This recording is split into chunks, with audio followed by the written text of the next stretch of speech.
साथियों नमस्कार। साथियों, अमित शाह ने संसद में एक ऐसा दांव खेल दिया है जिसके बाद पूरा का पूरा विपक्ष तिलमिला गया है और बिल्कुल समझ नहीं पा रहा है कैसे रिएक्ट करे, क्या ना करे। आप जानते हैं, हमने आपको पहले ही बताया था कि इस समय देश चला रहे हैं अमित शाह। कोई भी बड़ा फैसला हो, कोई भी बड़ी मीटिंग हो, कहीं भी की भी बात हो, संसद की हो, लोकसभा, राज्यसभा, कहीं की भी हो, आपको बड़े फैसले या कैमरे के सामने अमित शाह ही दिखेंगे।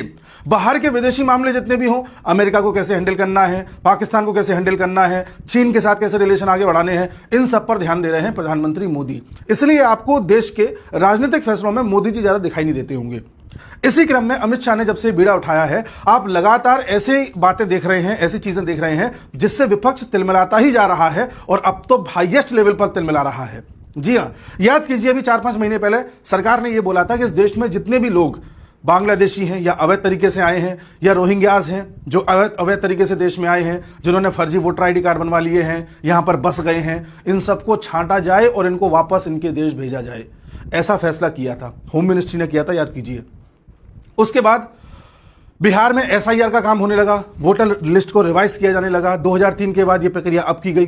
तो इस प्रक्रिया के बाद राहुल गांधी किस तरह से तिलमिलाए हैं हम सब जानते हैं। वो तो पता नहीं कौन सी यात्रा निकाल रहे हैं, डेली कहते हैं कि देखो ये आईडी कार्ड फर्जी था, इस वोटर का नाम लिस्ट में नहीं है, 1 लाख वोट फर्जी पड़े थे, पता नहीं कौन कौन सी बातें कह रहे हैं। इलेक्शन कमीशन ने उनको चैलेंज किया है, उस चैलेंज को स्वीकार ही नहीं कर पा रहे हैं क्योंकि उनको पता है कि वो झूठ बोल रहे हैं।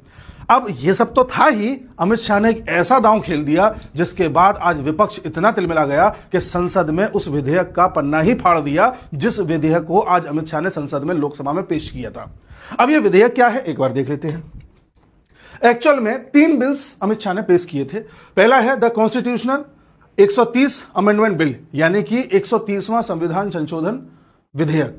दूसरा है आपका the government of union territories amendment bill, और तीसरा है the Jammu and Kashmir reorganisation amendment bill.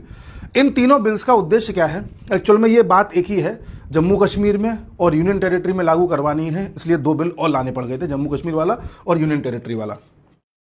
यह बिल यह कहता है कि हमारे देश में कोई भी मंत्री, चाहे केंद्र में हो या राज्य में हो, या कोई मुख्यमंत्री यानी चीफ मिनिस्टर हो या प्रधानमंत्री ही क्यों ना हो, अगर ये किसी भी तरह की करप्शन प्रैक्टिस में लिप्त पाए जाते हैं, माल प्रैक्टिस में लिप्त पाए जाते हैं, इन पर कोई चार्ज लग जाता है, कोई आरोप लग जाता है और उस आरोप के सिद्ध होने पर लगभग 5 साल या उससे ज्यादा की सजा का प्रावधान है, और ऐसी स्थिति में यह मंत्री, मुख्यमंत्री या प्रधानमंत्री जेल चला जाता है और 30 दिन तक इसे जेल में रहना पड़ता है, तो 31वें दिन इसका इस्तीफा अपने आप मान लिया जाएगा।